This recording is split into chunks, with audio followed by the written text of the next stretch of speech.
We are born free, and we will die free. The time in between, though, that's complicated. In that time, governments, institutions, and our egos will limit our ability to find true freedom in this life. These are real stories of real people overcoming the odds, persevering in justice, and unlocking their potential. Welcome to Finding Freedom. Here's your host, John Odermatt.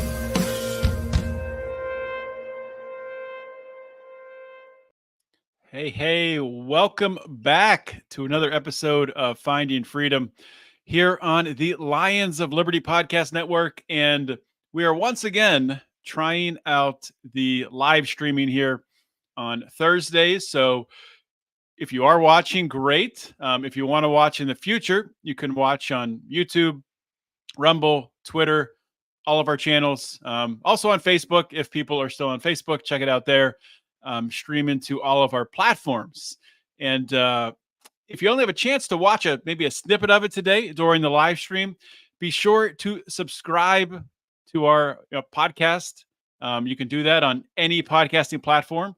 Of course, you can do that either by subscribing to the Lions of Liberty Network or just to Finding Freedom with John Odermatt. You can find any of those or both of those on any podcast platform. And as always, I like to give a plug, of course, for our Lions of Liberty Pride, our Patreon group. You can join that on Patreon or on Locals. I'm not going to give the URLs because who actually types in a URL anymore? You can just search Lions of Liberty on those two places to find us. And you'll get some bonus content and some other goodies. So without further delay, let's get to today's show. I have a really interesting guest today who has been making the rounds on the podcast network. You might have seen him recently with Tim Pool. His name is Ryan Slate. He's the host of the Create Your Own Life podcast. And on that podcast, he studies some of the highest performers in the world. He also talks a bit of politics, as we talked about in the pre-show chat here. We'll get to that too. He studied at Oxford University, as well as he holds a master's in early Roman Empire propaganda. Definitely going to talk about that. That's from Seton Hall University. His podcast has a bunch of accolades. It was #1 podcast to listen to by Inc. magazine in 2019, as well as Top 40 Under 40 by Podcast Magazine in 2022. Him and his wife co-founded a company called Command Your Brand, which focuses on helping entrepreneurs share their message by appearing as guests on podcasts. And he resides in New Jersey, so I won't hold that against him. I'm in Pennsylvania, but nothing against New Jersey. Great state. Jeremy, I won't do that again. Jeremy, welcome to Finding Freedom.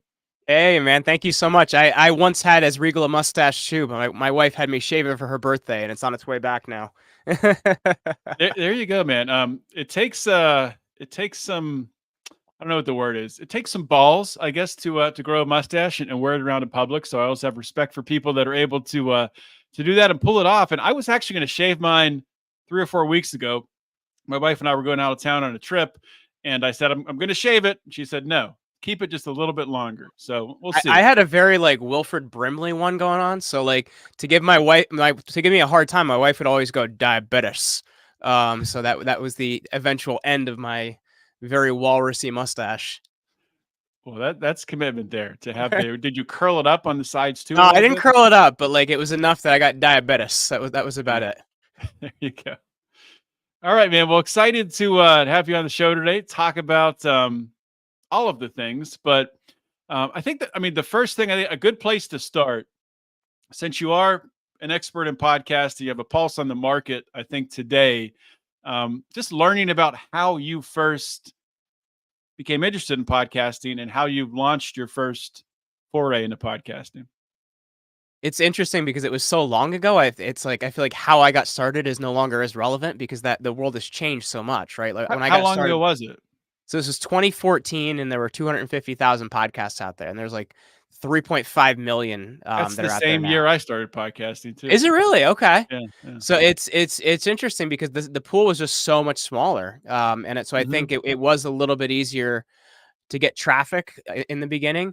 But for me, I actually I was a big fan. This is back since like 2010 of the No Agenda show with Adam Curry, which I still listen to this day. And that was the very first like podcast I got into. And they're I think they're at like 1,600 episodes or something like that now. They produce twice a week, and it's the show that really got me into podcasting. And I became a super fan of podcasting from that. I listened to way too many shows. And back in 2015, after failing at numerous different things, I had been a high school teacher. I was absolutely miserable. So I tried just about everything you could do to make money after quitting that job. Started a podcast simply as a hobby.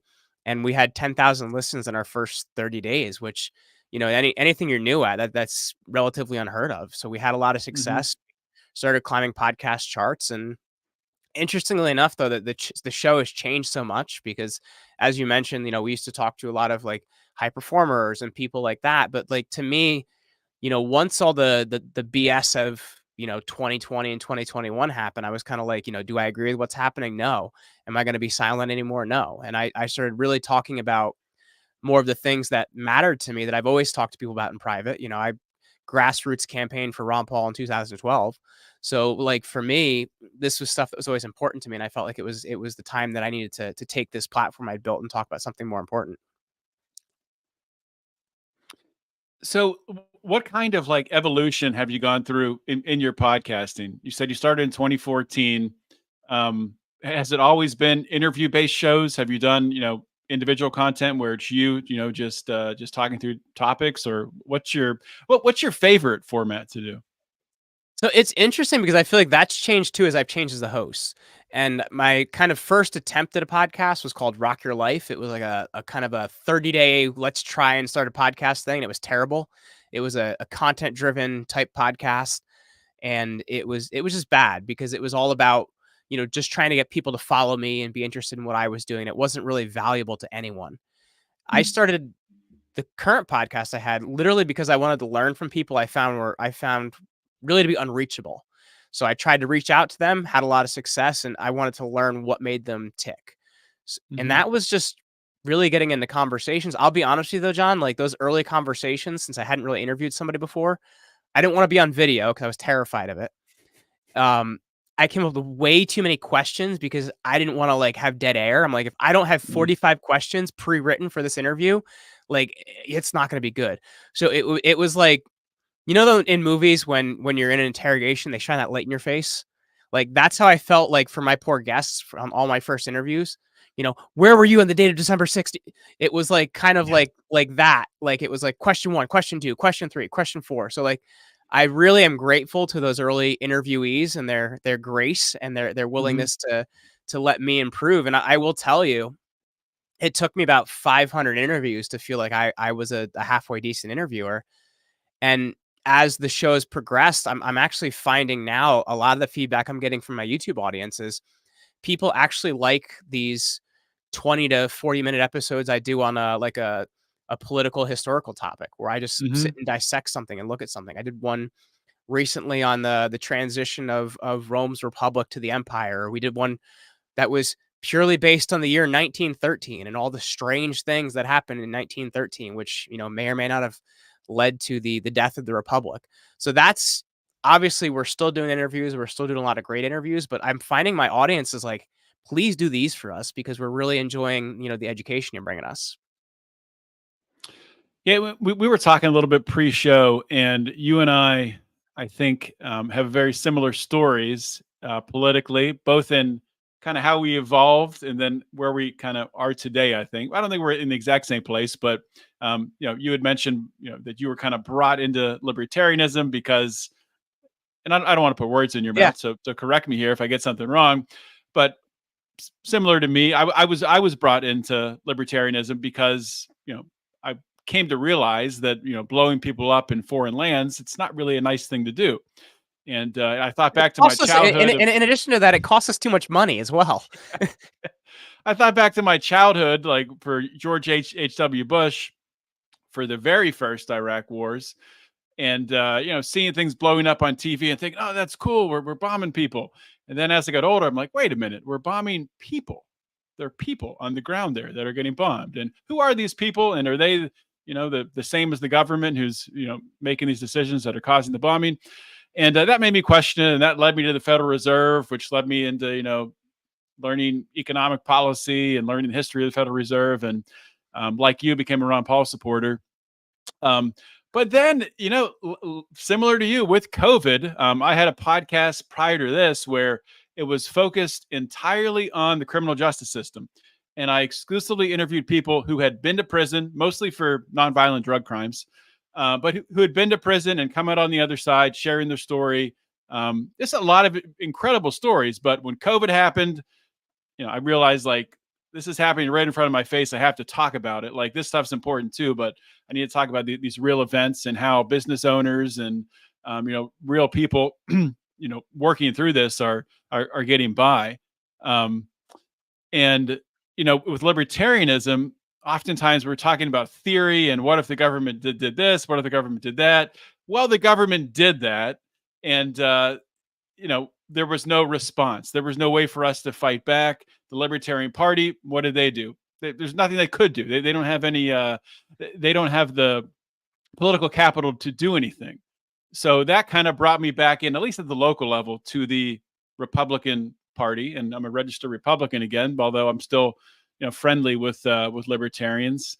But what I guess the question, my long rambling diatribe here. My question for you is, what ultimately do you think brought you away from libertarianism back into the Republican Party? Well, I guess the price, and I've talked to Austin Peterson. I don't know if you follow Austin Peterson. I've talked to him about this quite a bit as well. And it's, I think part of it, like, and I don't want to insult any libertarians out there, but like, I think at the same time, there's this idea of we also don't want to win, which I think can be hard sometimes. Like, do you know what I mean? Like, to win a national election, there are certain things you need to do, and the way the system is set up, it is kind of rigged, and it isn't cool, right? Like it needs to be a more open system, but to really win, you need to be one of the two parties, is how it is. And I think to just say I'm going to have to pick something in the middle, like, does put you in a bad situation, because then you're letting one of those two parties win anyway. So it's like, why not at least throw your support towards one you think can win? And I think that's one part of it. I think the other part of it is like, I think some of the views on drugs kind of bug me a little bit, because like I'm a dad, so it's like I want my kids to be protected and stuff like that. That's kind of the things that really got me, is it's like, let's try and win something. Let's just not, you know what I mean? Like you need hands on enough, but hands off enough, right? Like, and I think totally hands off isn't good enough. Like totally hands off is too little control, but you do need some market controls and government controls and things like that too. Do you get what I'm saying? Like it's not a totally one-way thing. I do get what you're saying, and I'm probably is that not too circular? That's okay, but I mean, let's zero in on the drugs thing for a minute, because I think it's important. And I did reference my past history interviewing a lot of people who'd been to prison for drug crimes. A lot of them just crazy stuff, like conspiracy crimes, where someone can come in and say, I saw this guy buy X amount of cocaine, and that evidence right there, it's called ghost dope, is enough to lock someone up for decades. It's crazy. The criminal justice. Well, no, and our criminal justice system, like it's rigged, man. Like it sets a lot of people up in a way that it isn't fair. If you look at the number of people that just for non-violent drug offenses that are in prison, it is insane. And then once they're in there for those offenses, I had a guy that I knew from the gym I used to go to, had a problem when he was younger. He was a heroin dealer. He came out and he was totally clean, and he wanted to do something with his life. No one would give him a job because he had that in his record. So I do think there is definitely a problem with that. Yeah, no, 100%. And to zero in on like the libertarian part of this. So, and I agree with libertarians on the theory side of it, right? So, I don't want to throw someone in prison for doing drugs if they're, just doing them at their house or hurting anyone. That's fine. Also, I don't want to throw anyone in prison if they're, a sex worker and, they're making money that way. They're allowed to do that. But the problem is what I have with libertarians is when they start like using these things and promoting them as a way to live your life, and promoting sex work as some like glorified thing that is That's fantastic. exactly the point I'm And making. promoting That's drug it, use. yes. Like you, I have a daughter. I mean, I can't be affiliated with a party that is promoting that stuff. I mean, it's just I'm not gonna do that. That's the exact point I was making. Like and I don't want to say that it's not it's an unmoral thing, but at the same time, like there's a certain morality to it. Do you know what I mean? Yeah. Like, and I think like there's a certain amount of that I want to have in the family I'm raising too. You know, like I have 2 daughters. Like I am overprotective. I'll be honest with you, but Mhm. you know they're 3 and 5, so they need dad. And I just to me I would consider like what I want things like that happening to my daughters. 100%. And I mean, not to go too far down this rabbit hole, but I don't know how active you are on libertarian Twitter, but there was a recent. Not that active at all. I'm actually more in the MAGA Twitter threads if you want to go there. Well, that's probably very interesting too. We can talk about that as well. And I do want to get your opinion on the presidential race here in a minute, but there was a disagreement between libertarians, which the the hardcore they would call themselves the most principled libertarians, who, when they look at public property, would say everyone has a right to that public property. So they're looking at a public school, saying that a homeless crackhead has just as much right to walk into that public school and have lunch next to a second grader at a table. And that's their argument, which is insane. And thankfully, you do have some that actually woke up a lot of libertarians who were like, wait a minute, we can't be saying this. This is insane. Who would hold that kind of opinion? I mean, it's just crazy. Like the Well, problem here's even a thing like morality. Like recently they were talking about RFK Jr. for, you know, would he be somebody that'd be a good fit for the libertarian presidential nomination? And it's like, but he doesn't agree with anything you guys have to say for the most part. Like, sure, on medical freedom, yeah, I can see that, but like Yeah. he doesn't like just because he's a name, like that doesn't make any sense. Yeah, well, I think with RFK, it comes down to really the big 3, which would be on COVID. He's very good. COVID, also including medical freedom and not forced vaccination and not forced masking, all of that. The other piece would be Ukraine, which he's extremely good on that, which wanting to stop funding Ukraine and the Ukrainian-Russian war. And the third one, which I think is extremely important, which Trump has recently come out and talked about, which is a central bank digital currency, a CBDC. And RFK is very good on that, which I think might be the most important thing that I want to hear a presidential candidate talking about. Not that all Americans understand it, so you're not going to hear them talking about it that much. But Trump recently, after Vivek dropped out and got in his ear, Trump did talk about the threat of a CBDC a little bit. And I don't know if you saw the clip when he talked about it, but he was actually a little surprised that the crowd of people he was talking to like even knew what it was. But but you know what, like if he knows General Mike Flynn well, which he does, like General Mike Flynn's been talking about central bank digital currencies for 4 years, 5 years. He's been warning people about them. So, you know, I don't think that should be a shock to anyone. Yeah. No, it shouldn't be a shock to anyone who's like you and I, of course. We're watching this stuff, we're consuming this content, and we have our pulse on it. But the everyday American, you hear CBDC and it's ABC. What are you talking about? But to get back to Trump, to get back to the MAGA movement, obviously huge things happened this past week. He's now, the presumptive nominee. He's clinched it. Nikki Haley dropped out. So she won the swamp, man. She won the swamp if she wanted to. Yeah, I'm sure that really helped her out a lot with Trump supporters. I'm sure they view her more favorably now. So we're actually going to see this, which is crazy. If you asked me 6 months ago if I really thought it was going to be Trump and Biden again, I would say it can't happen. But I mean, is this actually going to happen? Are we going to see this rematch? No, you're gonna see, and I'm gonna go back on what Roger Stone's told me 3 times this year. Every time I question him, he sends me right back to what he told me. Wait till July, which is the Democratic National Convention, and you are gonna see Michelle Obama be the nominee. And I know people are gonna say, "Oh, she came out this week and said she doesn't want it." Well, when they literally say that Joe can't serve because once you get to the Democratic National Convention, they can name anyone if the presidential candidate steps down. So it could definitely be her, and that's what Roger Stone's been telling me for almost a year now. He said expect her when you get to the DNC. That's what he's been saying. So I guess we'll see. And I think this is going to be the greatest State of the Union speech you have ever seen in your entire life tonight, because they are going to shoot him up with so many speedballs. He's going to be speaking in Latin. He's going to be giving us law codes. He's going to be telling us war stories. And they're going to be like, Joe's fine. He's great, because this is the final performance they need from him just to get to the DNC. Yeah, I wasn't going to watch, but I guess as you put it that way, Dude, it is it's going to be a quite performance for the ages. They're going to dope him up so much so that he performs.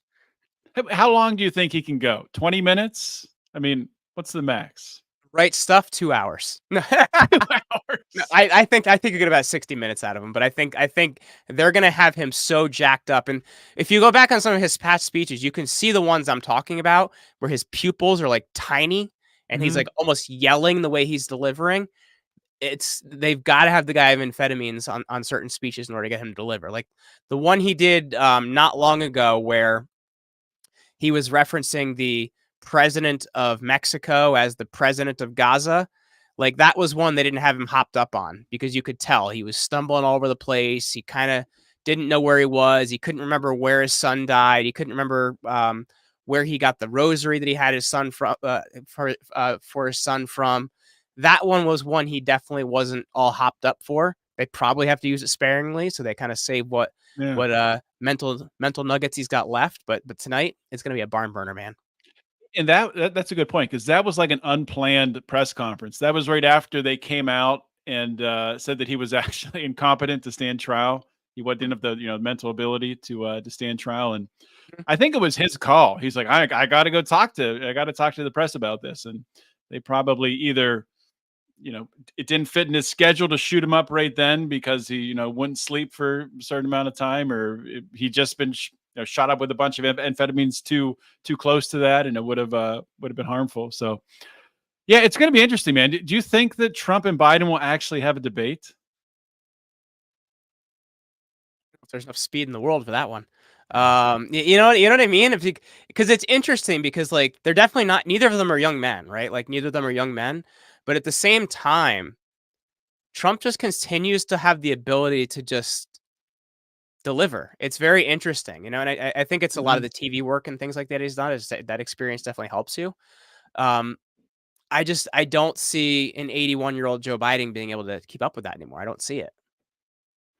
Yeah, it is crazy with Trump because he's not that much younger than Biden. No, I think he's not. 4 years younger, maybe 3.5. 70 something. But you have to remember, with Donald Trump, he's never drank alcohol in his entire life, which makes a difference. He does have a terrible diet, though, so I'm not sure how that plays in. A Diet Coke, which that cannot be good for you. No. And normally, especially with men, you get to late 70s, early 80s, almost every man just hits a wall somewhere in that time frame. Joe Biden clearly has hit that wall. Trump looks like the wall isn't even in sight. So it'll be interesting to watch if that wall comes up on him, especially if he wins and becomes president. How are these 4 years going to go? Is he even going to make it through if he gets reelected? It'll be interesting to watch. And I guess the thing I would be concerned about, John, is like you look at his hiring last time, right?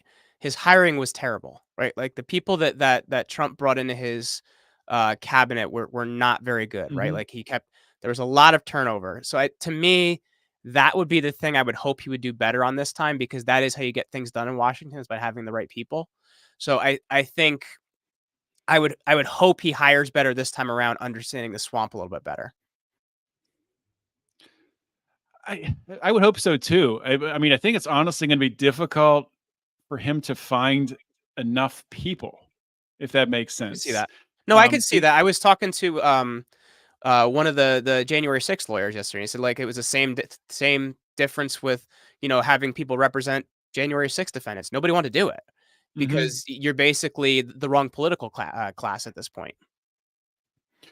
Yeah, you're the wrong political class, and then there's people who maybe they would, but they just don't want the headache. Maybe they're successful in business, and why would they leave that to go serve in any administration? But I don't know. It'll be interesting to watch how it plays out. Before I do want to talk about some more things with politics and culture Sure. here towards the end, but first I do want to come back to podcasting because there was something I wanted to ask you about. Sorry, I'm good Um, at derailing a conversation. that's fine. So I've had a couple guests on recently, and we were talking about the future of podcasting and how we see it playing out. You talked about earlier with your own podcasting journey how it's harder to grow an audience now. There's a lot more competition, obviously. During COVID, everybody and their mother started a podcast. A lot of those podcasts have stopped because Correct. people don't have they haven't pushed through. They haven't seen a return, so they haven't kept going. But when you look at podcasting, a lot of money has come into it. You have a lot of big brands coming into podcasting. So people like you and I, who we're just ourselves, we're just our own brand, trying to build up an audience, trying to get our message out there. Do you think that podcasting, people like you and I who don't have a huge brand attached to us, unless we build up a huge brand ourselves, which not everyone can do you see it shifting maybe in a more local way, where instead of people targeting, the whole United States, maybe targeting, I'm in Pennsylvania, maybe just targeting Pittsburgh with the podcast, or even more micro than that, maybe just targeting the South Hills of Pittsburgh with a certain message. Well, I think that's been still being done through like that is being done, but it's being done more through like, advertising networks that can do like localized targeted advertising like that. Hmm. I think when the way you're seeing small brands win is actually through affiliate deals. And on my show, we advertise a lot of my favorite products, and those favorite products have really good affiliate commissions. So to me, I think we make really good money that way. And I think for other shows that have products you like, it's a really good way to make money. Um, I don't know as much about like building a local show because there is a lot to try and build an audience like that. But I do Hmm. I do know networks are running more of a targeted campaign that you can run through different AI softwares on their network. But that's about what I know is going on there. Okay. What other advice would you have to someone who, like myself, who's been podcasting for almost 10 years now, or someone just getting into the podcast game, someone looking to scale a podcast? I mean, you kind of talked a little earlier about, you know, you've had some success with shorter episodes. I know there's like if you talk to John Lee Dumas, Entrepreneurs on Fire, he'll just say the shorter the episode, the better, to make it as short as possible. Do you have an opinion on things like that, and what can help you scale a podcast over time?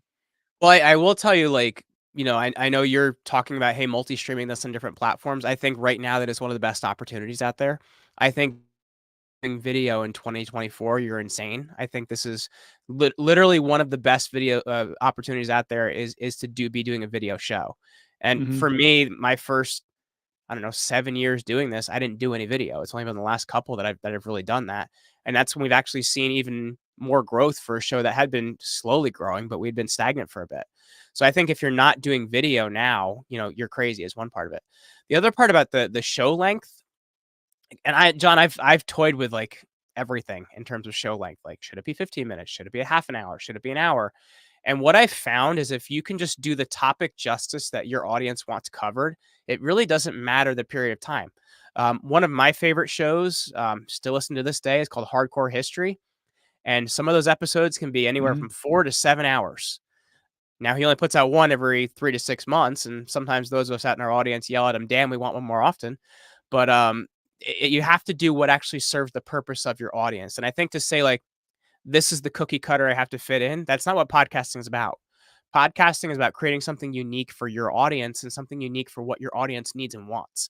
And I think it is about, doing things for, a community membership. And it is about, what extra things does my audience want? And to just really commit yourself to, okay, I can only do 15 minutes or a half an hour, or every episode must be 45 minutes. This isn't television. It's not like that. Like, this is what does my audience need to achieve their purpose? Yeah, it's really what's the word? Um, not broadcasting, narrowcasting. I forget who said that. Really, you can tailor, your message down to the audience and what your audience wants. So, I mean, that's something that we try to do at Lions of Liberty. And honestly, you referenced, streaming to multiple video platforms now. When we started out, it was, like we talked about, it was so much easier to grow an audience just because there wasn't the competition there. But it's not only hard to grow an audience now, it's hard to maintain an audience because Yes. there is so much competition for time and there's so much distraction. And there's people now who are going to click on this video and start watching it. And then they'll see a notification on their phone and then they'll be off of it. They'll get a text message, they'll get an email, or maybe they're watching this at work and their boss come over and say, "What are you doing watching a podcast?"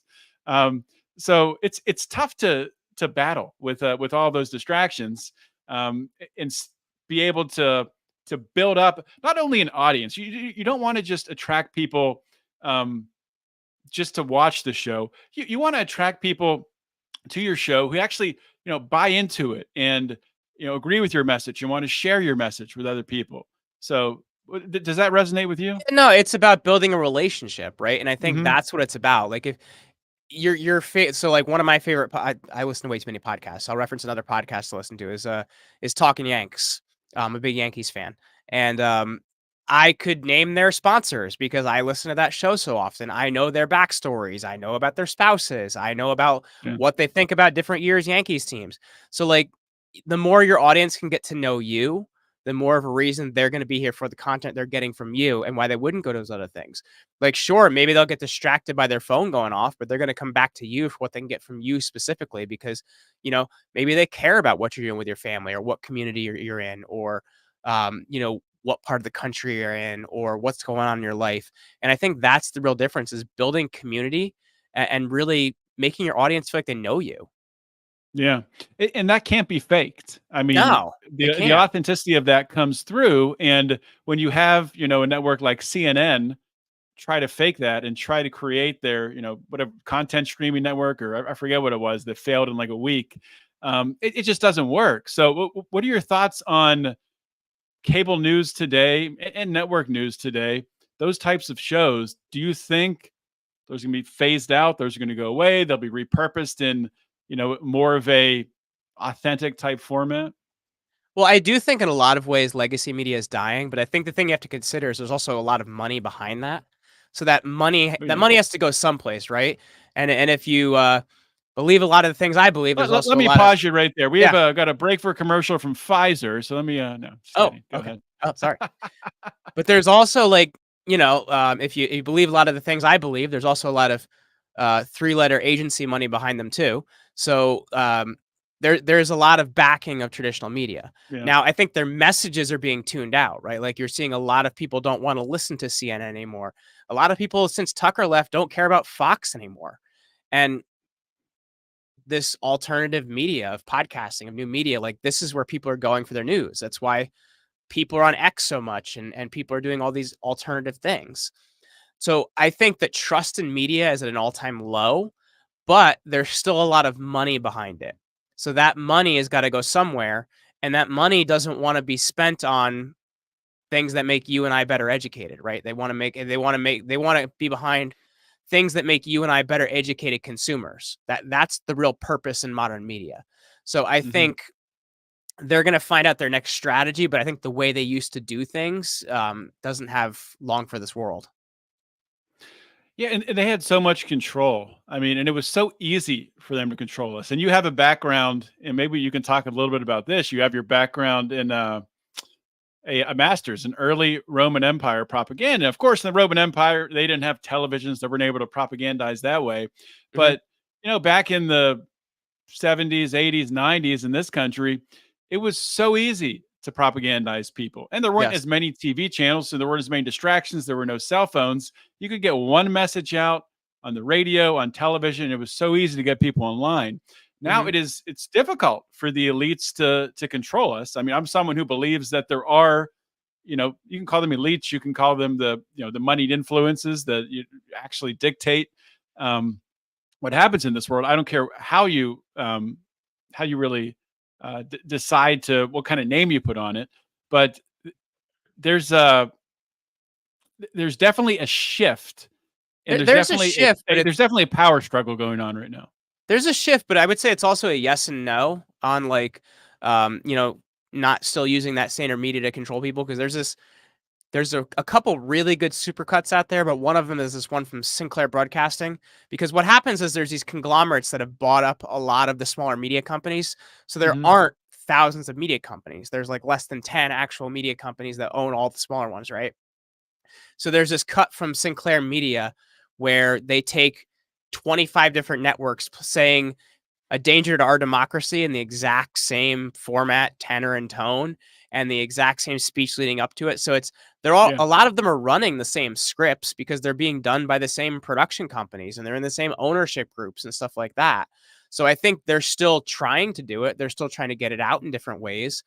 And it's just it's still coming from the same ownership interest. I think that's what it is. It's not as democratized as people would like to think it is. Just because it's, you know, ABC Seattle doesn't mean it's the same saying the same thing that NBC Chicago is saying. It's probably owned by Mhm. the same company or a sister company, you know? Yeah, no, I think that's a fair point. And I had a guest on a couple of weeks ago, Anthony Samaroff, and he wrote a book about really pharmaceutical companies and how they, are controlling the narrative in this country. And he said something interesting, and something that I've noticed for a long time. When you're watching any sort of legacy media, every other commercial is a pharmaceutical ad. You got people, dancing around happily and smiling, and then you have The the Jardance one, dude, I want to kill myself when I see that one.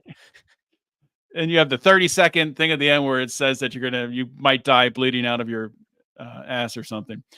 But it's not like somebody's calling their doctor right after that saying, "I need this pharmaceutical. Let's get this set up." No, nobody's doing that.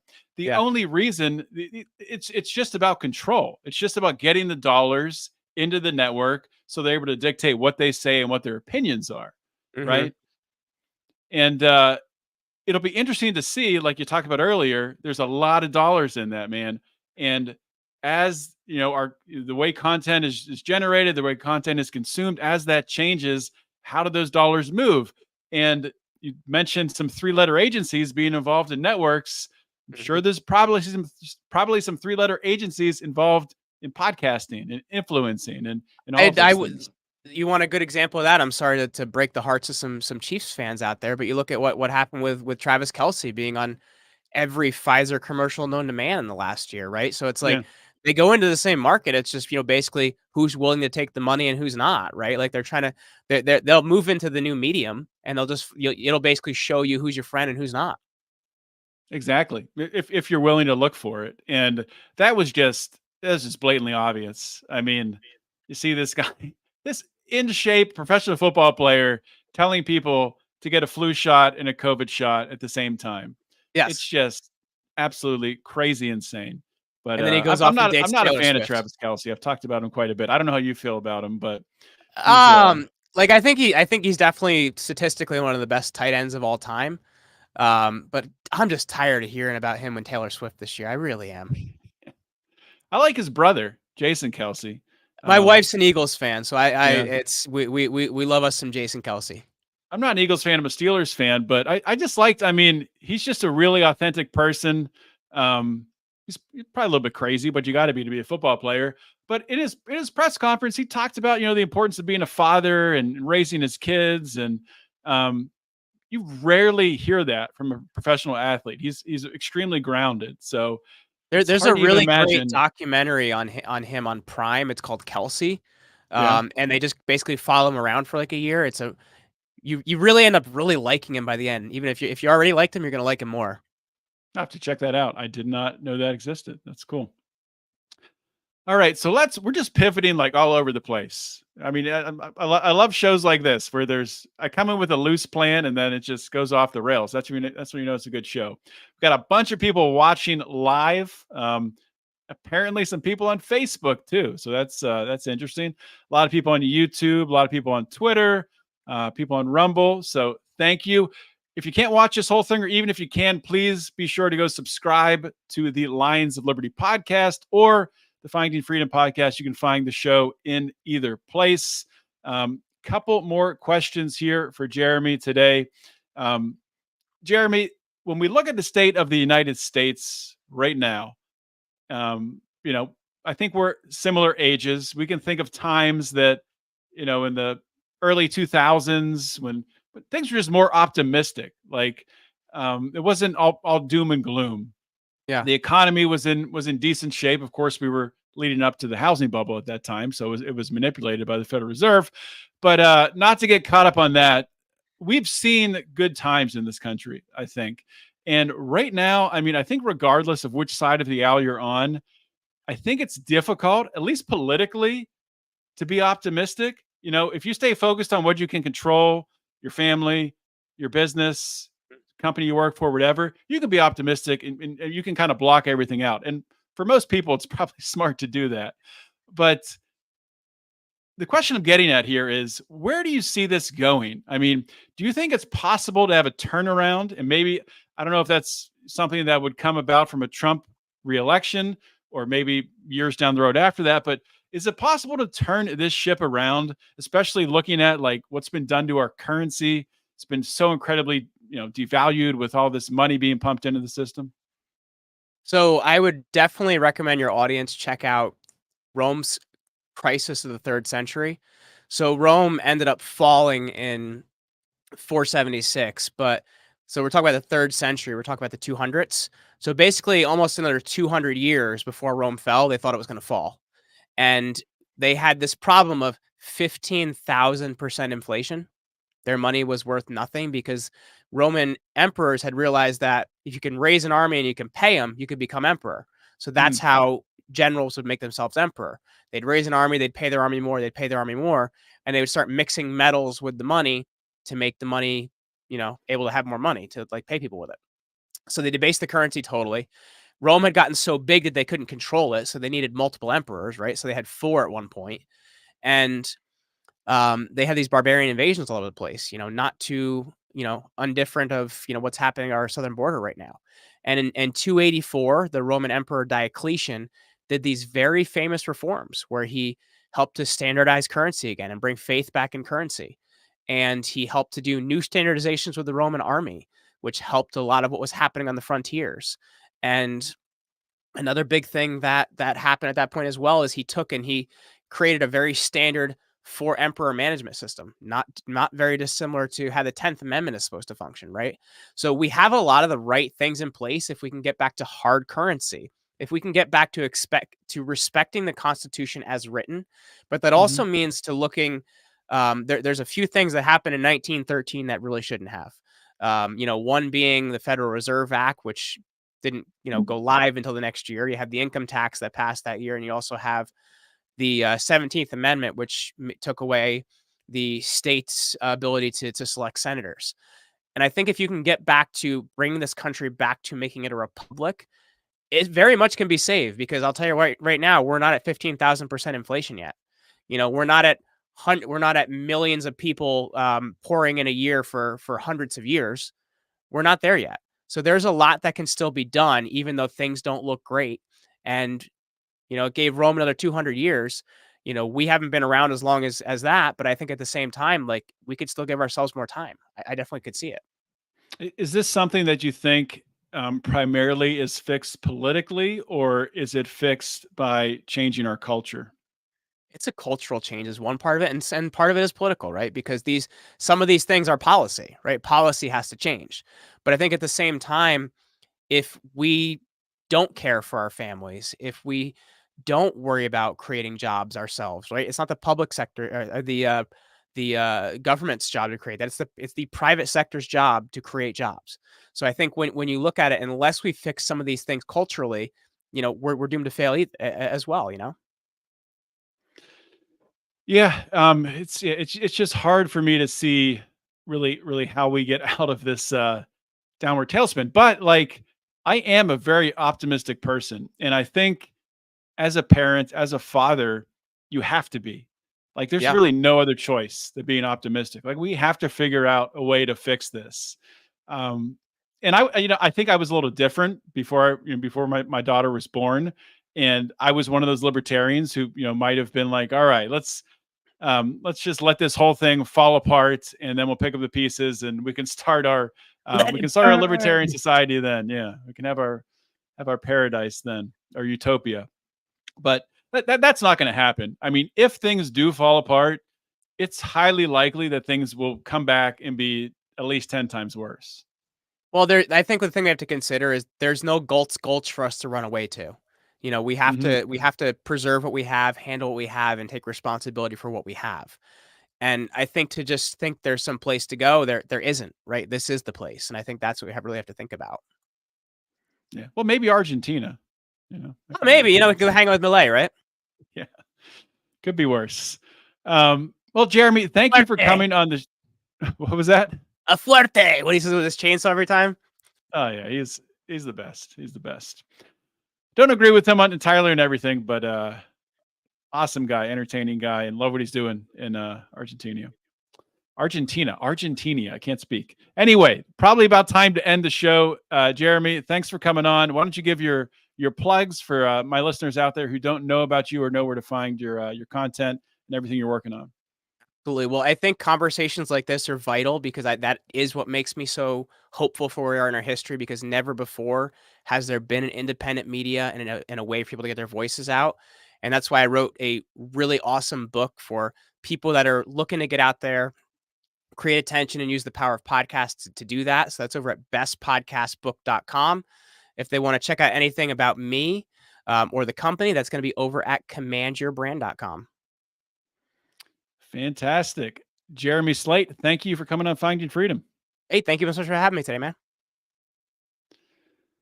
All right, guys. Well, that is a wrap today for Finding Freedom. Thank you for watching live, if you watched live, or if you're watching this through the audio version when it rolls out on Mondays. Either way, be sure to subscribe to the Lions of Liberty Podcast Network on your favorite podcasting app, or to the Finding Freedom podcast with John Odermatt. You can find either of those on your favorite listening device, probably the phone that is in your pocket right now.